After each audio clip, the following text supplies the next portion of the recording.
नमस्कार साथियों, आज हम प्रसिद्ध समाजशास्त्री इमाम दुर्खीम की आत्महत्या सिद्धांत के बारे में चर्चा करेंगे। 1897 में इमाम दुर्खीम द्वारा एक पुस्तक लिखी गई द सुसाइड। इसमें उन्होंने आत्महत्या सिद्धांत का वर्णन किया है। दुर्खीम से पहले आत्महत्या को मनोवैज्ञानिक विषय माना जाता था और यह माना जाता था कि इसका अध्ययन मनोविज्ञान के तहत किया जाएगा। यह समाजशास्त्र का विषय, समाजशास्त्र की विषय वस्तु नहीं है। लेकिन इमाम दुर्खीम ने आत्महत्या को समाजशास्त्रीय तथ्य मानते हुए इसका समाजशास्त्रीय अध्ययन किया और कुछ तथ्य निकाले और उनका तुलनात्मक अध्ययन किया। जैसे कि उन्होंने निकाला कि प्रोटेस्टेंट धर्म वाले ज़्यादा आत्महत्या करते हैं जबकि कैथोलिक धर्म वाले कम आत्महत्या करते हैं। इसी प्रकार शहरी वाले ज़्यादा आत्महत्या करते हैं, शहरी व्यक्ति ग्रामीण व्यक्ति कम करते हैं।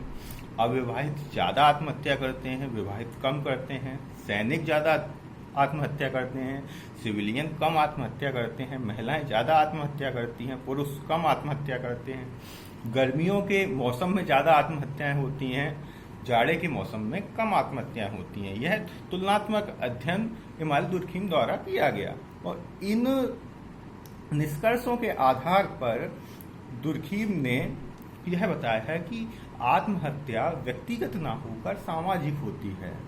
समाज द्वारा ऐसी स्थितियां उत्पन्न हो जाती हैं या ऐसी विशिष्ट परिस्थितियां उत्पन्न हो जाती हैं जो कि व्यक्ति को आत्महत्या करने के लिए प्रेरित करती हैं। इसलिए आत्महत्या को दुर्खीम ने व्यक्तिगत कारक नहीं बताया है, इसको सामाजिक कारक बताया है और वह कहता है कि व्यक्ति समाज के कारण ही आत्महत्या करता है। इस प्रकार से दुर्खीम ने 4 प्रकार की आत्महत्याएं बताई हैं। अहमवादी आत्महत्या, इगोस्टिक सुसाइड, पराधवादी आत्महत्या, प्रतिमानहीनता आत्महत्या, एनोमी, भाग्यवादी आत्महत्या। अब हम धीमे धीमे इन चारों पर चर्चा करेंगे। सबसे पहले आती है अहमवादी आत्महत्या।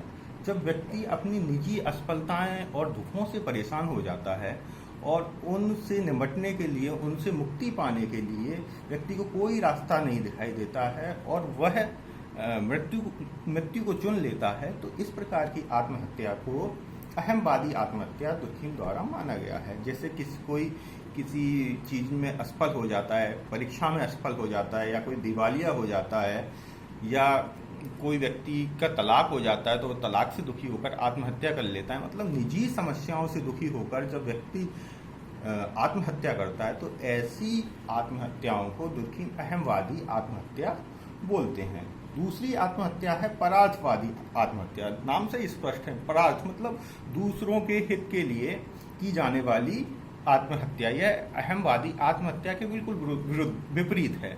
अहमवादी आत्महत्या में व्यक्ति स्वयं परेशान होकर, स्वयं की असफलताओं से परेशान होकर आत्महत्या कर लेता है। इसमें व्यक्ति निजी कारणों से नहीं बल्कि सामाजिक मूल्यों के प्रति अनुरूपता के कारण आत्महत्या कर लेता है। या जैसे सैनिकों द्वारा की जाने वाली आत्महत्या, अत्यधिक समाज से लगाव हो जाने के कारण ये आत्महत्या कहलाती है। स्वाधीनता के लिए फांसी पर चढ़ जाना, उसको पता है कि हम मरेंगे फिर भी वह क्रांतिकारी बना। चंद्रशेखर आजाद को पता था कि फांसी होगी या हमें आत्महत्या करनी पड़ेगी, फिर भी भगत सिंह को पता था कि हमें मरना पड़ेगा, लेकिन देश के लिए, परार्थ के लिए फिर भी लड़े। इसी प्रकार पुलिस वालों का शहीद होना, सती प्रथा, जौहर प्रथा, ये भी समाज के लिए है। मानव बम बन के जाना, अपने देश के लिए हम मानव बम बन के गए अपने समाज के लिए, उस व्यक्ति को मारने के लिए। जहाज के कैप्टन द्वारा जहाज के साथ ही डूब जाना, जब जहाज खतरे में आ जाए तो कैप्टन के द्वारा उस जहाज के साथ ही डूब जाना, यह भी परार्थवादी आत्महत्या कहलाएगी। अर्थात ऐसी आत्महत्या जो समाज के लिए होती है, समाज के मूल्यों के लिए व्यक्ति जीने लगता है, अपने लिए ना जीकर, और उस मूल्यों को जीते हुए वह अपने जान का दांव लगा देता है। यह परार्थवादी आत्महत्या कहलाती है। प्रतिमानहीनता या एनोमी आत्महत्या, ये तीसरी प्रकार की आत्महत्या है। जब समाज में मूल्य, प्रतिमान, मापदंड पूर्णतः खत्म हो जाते हैं, कोई नियम नहीं होता, कोई कानून नहीं होता, तो ऐसी परिस्थिति अराजक परिस्थिति हो जाती है और इस परिस्थिति में व्यक्ति के जीने के कोई अर्थ नहीं लगता, व्यक्ति को जीने का कोई अर्थ समझ में नहीं आता, तो वह अपनी लीला स्वयं समाप्त कर लेता है। उसको समझ में नहीं आता कि जो कुछ हो रहा है क्या है। कोई नियम ही नहीं है, कोई कानून ही नहीं है। जैसे किसान द्वारा की जाने वाली आत्महत्या, किसान ने उत्पाद लिया, उसको बेचा, उसको उसका सही मूल्य नहीं मिला, कोई नियम नहीं है, कोई निर्धारित मूल्य उसको नहीं मिला, उसको अपना धन समय पे नहीं मिल पाया, मतलब समाज में प्रतिमानहीनता की स्थिति पैदा हो गई। तो उसे लगा कि ऐसे समाज में कोई जीने का फायदा नहीं, जब मैंने इतनी मेहनत करके कमाया और ऐसा कोई नियम कानून ही नहीं है कि मुझे मेरी जो मैंने मेहनत की है उसका पारिश्रमिक प्राप्त हो सके। तो ऐसी स्थिति में आकर वो आत्महत्या कर लेता है, समाज की मूल्यहीनता के कारण वह आत्महत्या कर लेता है। तो ऐसी जो आत्महत्याएं हैं वह प्रतिमानहीनता या एनोमी की आत्महत्याएं कहलाती हैं। चौथी आत्महत्याएं हैं भाग्यवादी आत्महत्या।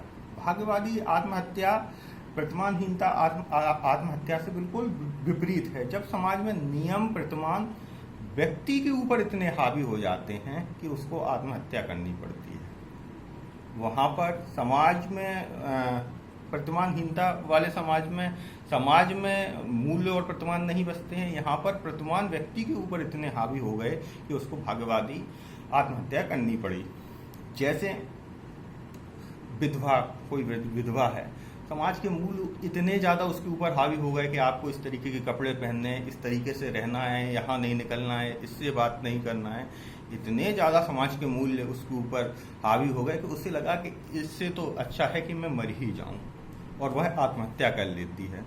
तो यह भाग्यवादी आत्महत्या कहलाती है। इसमें समाज के मूल्यों और नियमों के कारण वह व्यक्ति दबाव में आ जाता है और दबाव में आकर आत्महत्या कर लेता है। जैसे दहेज के लिए की जाने वाली आत्महत्याएं, ये भी भाग्यवादी आत्महत्या है, क्योंकि समाज के नियम और कानून का इतना दबाव होता है कि कोई दहेज लेकर ही नहीं आई, वो समाज में हम किसको नाक दिखाएंगे, मोटरसाइकिल नहीं आई, तमाम बातें रहती हैं। तो ये सब भाग्यवादी आत्महत्या कहलाती है।